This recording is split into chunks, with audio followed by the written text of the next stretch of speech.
to call someone a or a using one of those words, and you're just I'm like Raph, you're like you're not you when you're hungry. eat a Snickers. Yeah. Like. Well, hello and welcome back to Midweek Mashup. Today I'm sitting down with Ty, who gave our message on Yes. James 3 on Sunday. Yeah. How was it being on the fore stage instead of the backstage? The fore stage, yeah, I was like about 1.5 inches to 2 inches shorter because Yeah. it's just a step down, but it was good. It's always fun being able to switch it up with Pastor Eric and flip around from time to time, and yeah, it was a good time. James is a weird book to preach from a little bit. Yeah. You want to tell us a little bit about James 3? Yeah. It was one of the harder messages I've had to write because James is just so direct that it's kind of like whenever like you study a piece of the Bible or study a piece of scripture, like I generally like to like dive real into the like context that it was written in and like kind of figure out like what's going on. And then like from there, like usually there's some sort of like discernible thing that like, okay, that's something that might get lost in translation. So we're going to take some time and really dissect that. Not really a thing with James. Yeah.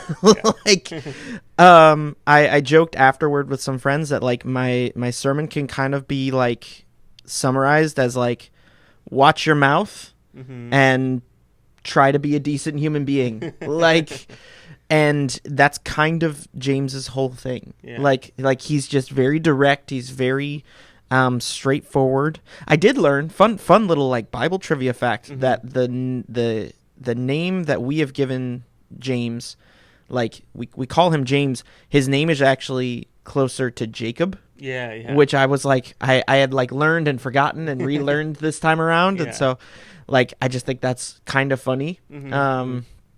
But James is just so very direct. And with James 3, like he like spends a little bit of time like talking directly to the Jewish believers who like at the very start of the chapter, he just says like, hey, like, I know you guys are used to people like being teachers. And I know that that's like it's not even necessarily like a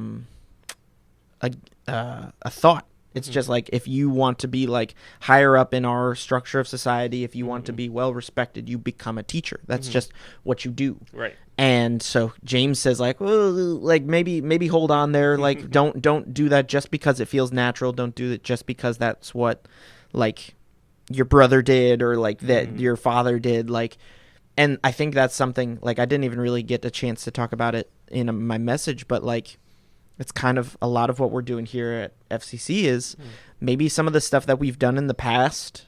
Maybe we aren't really looking to do that anymore. Like, and that's okay. It's not that it was bad back then. James isn't criticizing people for becoming teachers in the Jewish faith.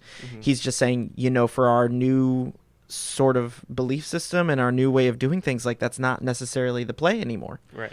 And here at FCC, we're kind of saying a few of the same things where it's like, we're not saying that what happened in the past was bad or what happened in the 90s or 2000s or even the 2010s was bad. But, God is kind of doing something new here at FCC and here in Fremont. And so I didn't even get a chance really to break that down because it's such like, I think it's 4 verses at the very front. Yeah. And then immediate left turn into like, all right, like y'all got to stop like using your mouth for evil. Like you gotta watch your words and you gotta chill out a little bit. And I think like, at least for me as someone who's grown up in church and like I've gone through kids ministries and student ministries and college and young adult ministries, like I've heard that passage used as a like, make sure you keep those swear words out of your mouth, kids. And it's like sure, like on some level, sure, I guess, like as a blanket rule, but like I even said it in my message on Sunday of like, that's not necessarily what James is talking about. Like we've decided that these words, this group of words is explicit and NBC blocks them on some of their shows and we keep them like, but like that's us. Right. We've decided that culturally. And even we as like, it's not even necessarily like an American thing. Like those words have evolved and changed. At one point, maybe like some of them weren't viewed as explicit. but now in 2024, they are. But the meaning and the intent behind them, like to call someone a screw up or a jerk using one of those words, the message that those words can send is the problem. The words themselves, not necessarily, but again, that's for you parents out there. Like it's up to you to raise your kids and decide what is appropriate for them, but also know that the message that you teach, like the messages that they send, are just as important. Like I heard someone say, like, "Oh, bless your heart," is potentially maybe just as evil. Like, for those who don't know, bless your heart, very, very much like a Southern saying of like, "Oh, you're trying so hard." Yeah. Like, there, you are just a little bit dumb. Bless your heart. Like, and like that's super like patronizing and like looks down on someone and like provides this air of superiority to whoever says it. Like, that's just as much a problem. Yeah. And so, I would say that, you watching your words and watching your language is, I mean, that's a lifelong thing. Like, and especially in seasons of being busy or being angry, like I've heard that, like, well, not we all experience it, that when we're angry, when we're tired, when we're hungry, like I have a side in my office that gives the definition of hangry, because it's just like, how many times has it just been like, I mean, Snickers has made a whole campaign of like, you're not you when you're hungry. eat a Snickers. Like, but at those times we need to be controlling our words as well.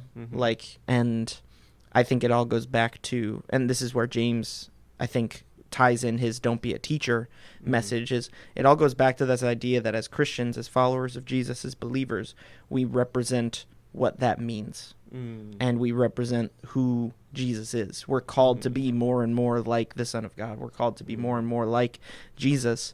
Obviously, we're never going to get to that standard, but we're called to be more and more like him. And if we are, just evil and cutting and berating people on a regular basis, like, what kind of message does that send to people who are not believers, or people who are interested or who know we are believers? Like, I think of like sports, like, even like if you go to your kid's sports game or a professional sports game and you're just yelling at the umpire and just like, especially for kids sports, like if you have a child in sport or a nephew or someone in your life who's in sports, and a lot of those umpires maybe are on the younger side, maybe a high school or college student, or if they're in like a travel league, it's a guy who gets paid or a woman who gets paid to be an umpire, and you're just yelling at them the whole time, and you're just, that's a bad call, like, ref, what are you doing, you're blind, like, that sends a message about what you believe and how you act. Because if, again, like James 2 is all about your actions. Like, and Pastor Eric gave a really great message on that a couple weeks ago, of saying, like, you can say this, but if you act this way, you really don't believe what you just said. Like, I love the end of James 2 where he says, sure, you can say Jesus is Lord. Even the demons believe that. Like, right. Cool, you've reached demon level. Like, congratulations. But if you betray that with your actions, and I would include like your words in intense situations as those actions, then what are you doing? Like, you're making it more difficult for people to understand who Jesus is, because you're giving a contradicting image and a contradicting representation, but it's also poisoning yourself a little bit too, because then there's restoration that should happen. There's restoration that needs to happen, and that's not necessarily fun. And sometimes you say things that go too far, and restoration takes time and takes effort and grace on the other party's part. And so I think James gives us like just a real clear warning of like, you gotta be careful. Like, and you should want to be. You should want to be careful with your words. And then, at the very end of the chapter, he just kind of brings it all home with intentions and wisdom are also important. Like he defines like this earthly wisdom, and like essentially it's very self-centered and very egotistical almost is kind of what I read of it. It was like, yes, more for me, give me all the things, do all the things for me. And he calls it demonic and evil. And I say he put biblical air quotes around it. He said that's wisdom. Like which I read that as an ancient Jewish man doing air quotes as he writes in his scroll. But like that, it's true. The wisdom of the world is give me more things, give me more money, give me more things. Like, and that tracks with the rest of the book of James, the parts of James that we've read so far and will continue to read. Like, he warns against having excess, having too much, like the rich young ruler and those who can't give up wealth in favor of following after Jesus. Like, it's dangerous. Yeah. And then that's why he calls it wisdom. Even though the rest of the world, the rest of humanity will say, like, no, you should have more for yourself. Like, you want to take care of yourself, don't you? You want to take care of the people that you love. James is calling us to something different. And Jesus calls us to something. God, throughout the whole Bible, even all the way back to the stories in the very beginning of the Old Testament, like, I'm going to provide food for you. You have to trust me. You cannot store up enough for yourself. I will provide for you. You have to trust me. I think James kind of reminds us of that a little bit of like, don't be so self-centered with your intentions, and follow after the wisdom that God has called us to be more like his son. And that's not always easy. That's difficult in a lot of ways, but it's what we're called to. And it's like, we're not going to get it perfect, but I think that's just part of the Christian walk. And I do love that the message, I kept jumping between the NIV and the Message translation in my sermon, because the Message just says it so well in like a few of those like little sayings of like, we get it get it wrong every time we open our mouths. Like it's just true. Like, and to know that, you know, there are going to be times when you get it wrong, and that's okay, but there's restoration and we keep trying. Like, James doesn't give us an excuse. It's worth doing the hard work is the message at the very, very end. Is it's worth doing the hard work to get along with each other, to make peace with one another, to speak kindly to one another. You create a sense of really good community and really strong, God-loving community that is really it's a great place to be. And that's what we hope the church is. Right? Not just here at FCC, but here in Fremont, here in the Bay Area, further and further out you go. You hope that the church can be that community that strives to love God more and to love each other. The first two commandments, right? The greatest two commandments, not the first two. But yeah, James, it's an interesting book, and I think it's one of the books I would recommend reading without chapter and verse numbers. Like, it's a shorter book in the New Testament, and I know there are versions out there of the Bible that just have like, here's the letter of James. Like, and just read it. Like, they're kind of already segmented into little mini sermons along the way anyway. And I think if you stop, like James 3, essentially you could do like 3 different messages. You could do 3 different sermons because it's broken up into those 3 segments. And maybe reading without verse numbers and chapter numbers, it gives you a chance to really sit with just one of those and not feel like, oh, I have to keep reading because I want to get to the end of the chapter. Like, that middle section of James 3 about watching our words and the care in which we take for how we speak to one another, like, just sit with that. Like, don't worry necessarily about getting to, all right, I'm gonna read chapter 3 today. Like, no, just read that middle section and sit with that, ponder that, really let it sink in. Yeah, well, thanks for sharing and sitting down, diving a little bit deeper. Yeah. If you want to hear more from Pastor Ty on James 3, I'll go ahead and add a banner to that video.